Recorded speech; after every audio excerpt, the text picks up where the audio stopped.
Hello दोस्तों, the cortex academy में आपका स्वागत है। आज का जो हमारा टॉपिक है वो भारत परिषद अधिनियम 1919, जिसे मार्ले मिंटो सुधार अधिनियम भी कहा जाता है। आइए देखते हैं कि उसकी पृष्ठभूमि क्या रही, उसके प्रावधान क्या रहे और उसका प्रभाव क्या हुआ। आइए देखते हैं। यहाँ एक चीज जानते हैं कि मार्ले कौन था। मार्ले उस समय भारत सचिव है। भारत सचिव है कहाँ? लंदन में। मिंटो वायसराय है कहाँ? भारत में। अब इन दोनों के माध्यम से जो अधिनियम लाया गया उसे मार्ले मिंटो रिफॉर्म कहा गया, मार्ले मिंटो सुधार कहा गया। बैकग्राउंड क्या रहा? जो पहला बैकग्राउंड रहा वो ये रहा, फूट डालो राज करो की नीति। फूट डालो, फूट डालो राज करो। इसमें क्या होता है कि दो जगह प्रयास होता है। पहला प्रयास वायसराय के स्तर पर, वायसराय के स्तर पर कर्जन करता है, और सरकार के स्तर पर, सरकार के स्तर पर 1909 का अधिनियम करता है। इसमें क्या हुआ था? बंगाल विभाजन करके शुरुआत की गई थी। बंगाल विभाजन का जो पहला प्रस्ताव लाया गया था वो 1903 में। बंगाल विभाजन का प्रस्ताव, बंगाल विभाजन का प्रस्ताव कब लाया गया था? 1903 में। इसकी घोषणा कब हुई थी? किसके द्वारा? कर्जन के द्वारा। कब घोषणा हुई थी? 20 जुलाई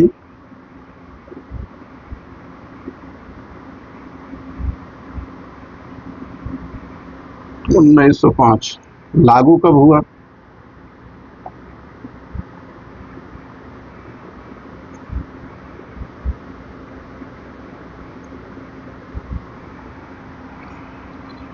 सोलह अक्टूबर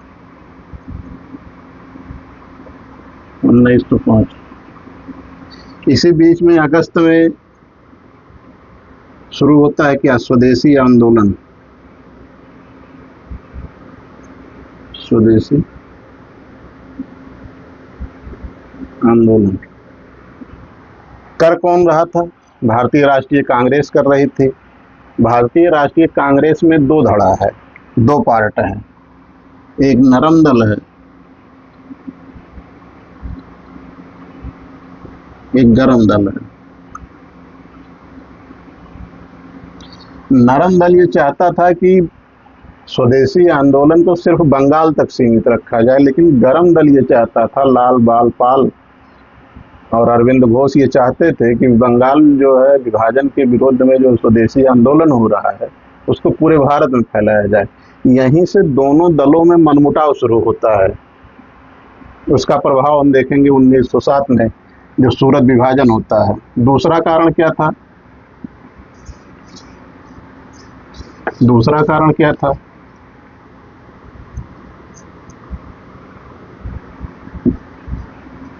मुस्लिम प्रतिनिधित्व की मांग। मुस्लिम प्रतिनिधित्व की मांग।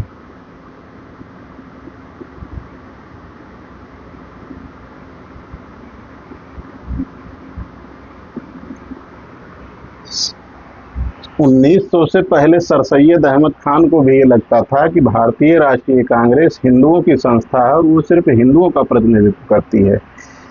सर सैयद अहमद खान के चेले थे, उनको मानने वाले थे, आगा खां। उनको भी यही चीज लगता था कि जो है मुस्लिम प्रतिनिधित्व जो है भारतीय राष्ट्रीय कांग्रेस नहीं करती है, उनके लिए अलग नेता होना चाहिए, उनके लिए अलग निर्वाचन होना चाहिए, उनके लिए अलग सीट होनी चाहिए। यही सोचकर आगा खां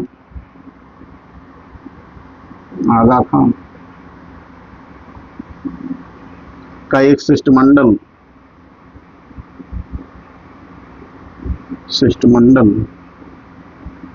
जिसमें 32 लोग थे, शिमला में मिलते हैं किससे?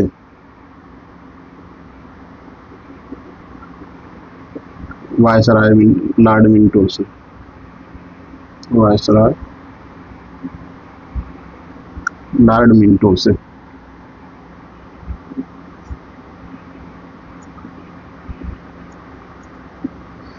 यहाँ मिंटो सहमति देता है इस बात की। सहमति लॉर्ड मिंटो इसलिए देता है कि बंगाल विभाजन के विरुद्ध में हो रहे स्वदेशी आंदोलन में हिंदू और मुस्लिम मिलकर भाग ले रहे थे, और वो संगठन कमजोर करने के लिए कहीं न कहीं ब्रिटिश सरकार और यहाँ वायसराय दोनों ये चाह रहे थे कि इन दोनों को किसी तरीके से अलग किया जाए। जिसको लॉर्ड कर्जन पहले लागू कर चुका था, वह सरकार के स्तर पर मान्यता देना बाकी था। इसीलिए मिंटो ने तुरंत इस पर सहमति जता दी कि हाँ, आप लोगों का प्रतिनिधित्व तो नहीं है, आप लोगों के प्रतिनिधित्व के लिए सरकार कुछ करती है। 30 दिसंबर 1906 को ढाका में मुस्लिम लीग का गठन होता है। ढाका में मुस्लिम लीग का गठन।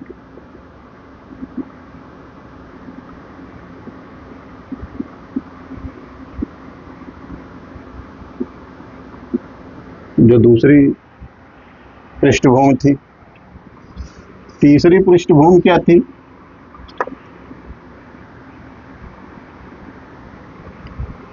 तीसरा ये था कि सूरत विभाजन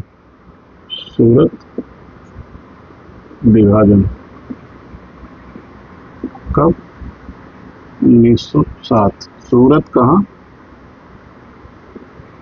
गुजरात, ताप्ती नदी के तट पे। इसी को लेके जो है, जो नरम दल गरम दल स्वदेशी आंदोलन में भिड़े थे, इसी को लेके यहाँ पर विभाजन हो जाता है कि दोनों में मनमुटाव इतना ज़्यादा हो जाता है कि दोनों गुट अलग अलग हो जाते हैं। अब दोनों गुट जब अलग हैं, एक है नरम दल, एक है गरम दल। तो ब्रिटिश सरकार गरम दल के साथ तो नहीं जाना चाहेगी, क्योंकि ये क्रांतिकारी विचारधारा के हैं। जाएगी किसके साथ? नरम दल के साथ, क्योंकि ये संवैधानिक तरीके से मांग कर रहे हैं। इनको खुश करेगी, इनको हटाएगी। अब कैसे, आइए देखते हैं प्रावधान में कि नरम दल कैसे शामिल होता है।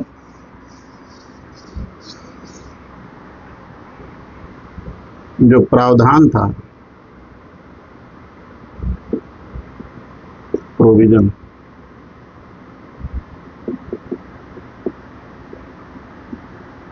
सदस्य संख्या में वृद्धि, सदस्य संख्या में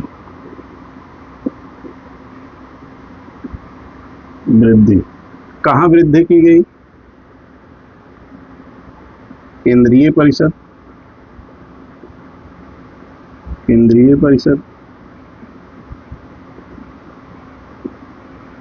प्रांतीय परिषद, प्रांतीय विधान परिषद।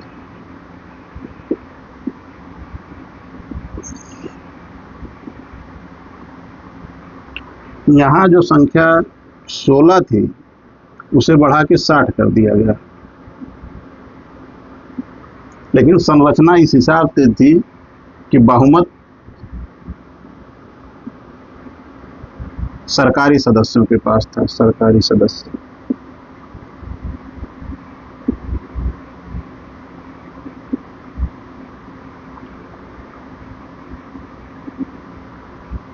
गैर सरकारी सदस्य जो बाहरी शामिल होते थे उन्हें गैर सरकारी सदस्य कहा गया। बहुमत यही होता था। प्रांतीय विधानसभा में अलग अलग प्रांतों में अलग अलग संख्या निश्चित की गई थी, लेकिन यहाँ की भी संरचना इस अनुसार निश्चित की गई थी कि जो सदस्य बढ़ाए गए थे उसमें से कुछ सदस्य ऐसे होते थे जिनको मनोनीत किया जाता था, तो जिनको मनोनीत करती थी सरकार वो सरकार के नियंत्रण में होती थी। दिखाने के लिए तो बहुमत था प्रांत में, लेकिन नियंत्रण कहीं ना कहीं ब्रिटिश सरकार के हाथ में ही थी, वायसराय के हाथ में ही थी। संख्या 16 से 60 कर दिया गया। कहाँ? केंद्रीय परिषद में। अब तक 1909 के अधिनियम में एक नया चीज जो हुआ, अब तक के अधिनियमों में ये होता था कि जैसे 1992 के अधिनियम में ये जोड़ा संख्या बढ़ाई गई थी, भारतीयों की संख्या जोड़ी गई थी गैर सरकारी सदस्यों की। अब तक जो सदस्य जोड़े जाते थे वो विधायिका में जोड़े जाते थे, लेकिन इसमें एक नया चीज ये हुआ कि कार्यपालिका में भी सदस्य को जोड़ा गया। कार्यपालिका में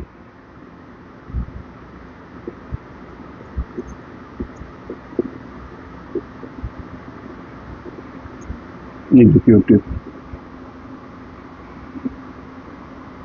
यहां जोड़ा गया। पहला सदस्य किस रूप में जोड़ा गया? ला मेंबर।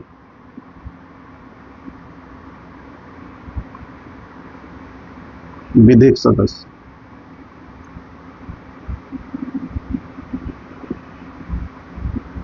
किसे जोड़ा गया? सत्येंद्र प्रसाद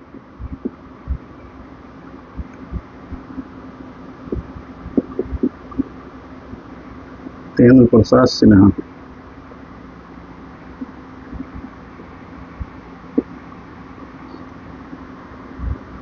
तो वायसराय की कार्यपालिका में शामिल होने वाले पहले सदस्य जो थे वो सत्येंद्र प्रसाद सिन्हा थे। इसी अधिनियम के माध्यम से विधायिका और कार्यपालिका में भारतीयों को शामिल किया गया था। अगर सिर्फ कार्यपालिका दिया जा रहा है तो सत्येंद्र प्रसाद सिन्हा शामिल किए गए थे 1909 के अधिनियम के माध्यम से।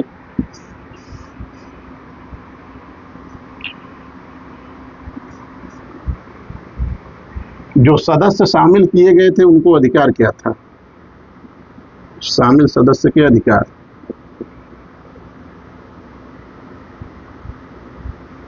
शामिल सदस्य के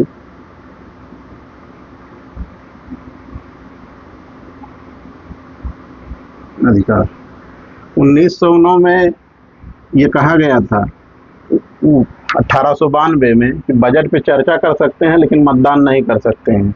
यहाँ क्या हुआ कि बजट पे चर्चा भी कर सकते हैं, मतदान भी कर सकते हैं।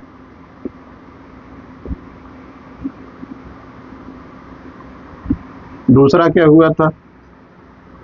प्रश्न पूछने वाली बात जहां तक थी सरकार से, वहां प्रश्न पूछ सकते थे लेकिन पूरक प्रश्न नहीं पूछ सकते थे। यहाँ दोनों चीज है, प्रश्न पूछा जा सकता है, पूरक प्रश्न पूछा जा सकता है। चौथा प्रावधान जो इस अधिनियम का मुख्य भाग था और इस अधिनियम का मुख्य उद्देश्य था वो था पृथक निर्वाचन मंडल।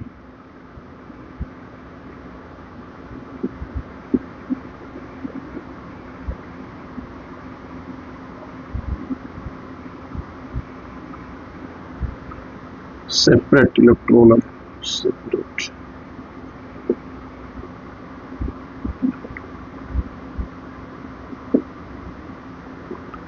किसके लिए? क्योंकि मुस्लिम लीग भी आ गई है।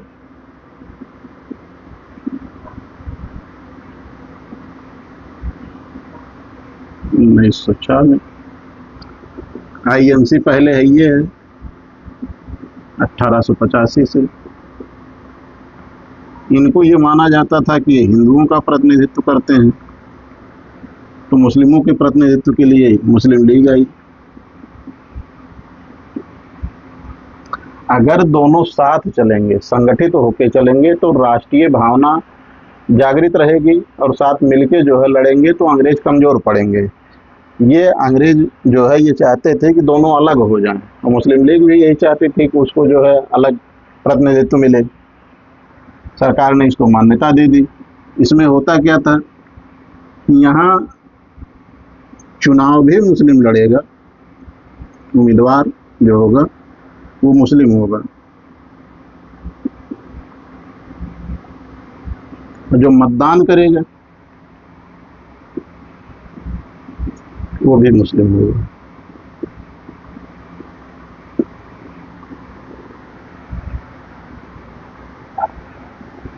ये जो इसका पृथक निर्वाचन मंडल का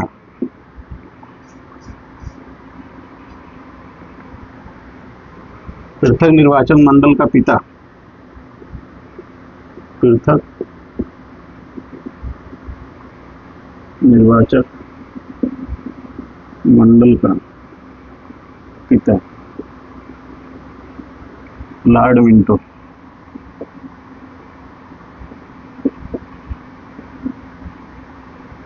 इसने इस प्रावधान में कहा था, इस अधिनियम में, कि हम ऐसे नाग की फसल बो रहे हैं, हम ऐसे नाग की दांत की फसल बो रहे हैं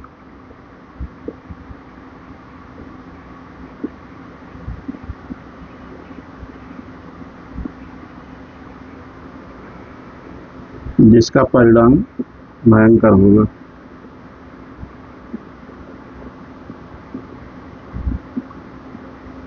हुआ भी 1947 में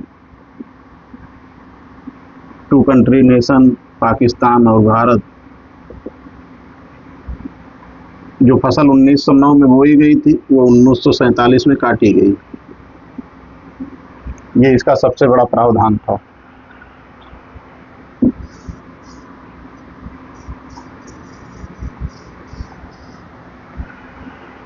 गांधी जी मार्ले मिंटो सुधार के बारे में कहते हैं कि मार्ले मिंटो सुधार हमारा सर्वनाश कर दिया। मार्ले मिंटो सुधार, मार्ले मिंटो सुधार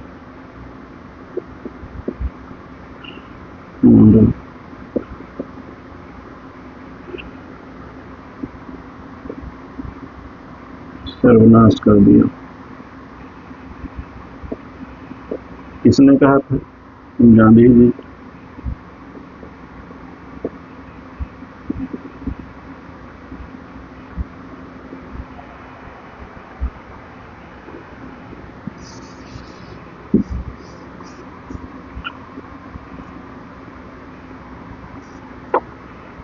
इसका प्रभाव क्या हुआ?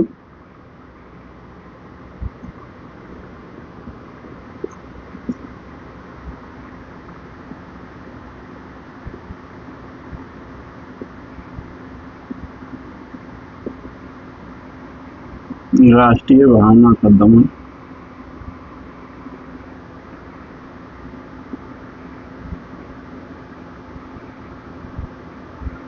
पृथक निर्वाचन की नियम जो बाद में चल के और ब्रॉड हो जाता है और बड़ा हो जाता है और कई भागों में बांट दिया जाता है। पृथक निर्वाचन की नियम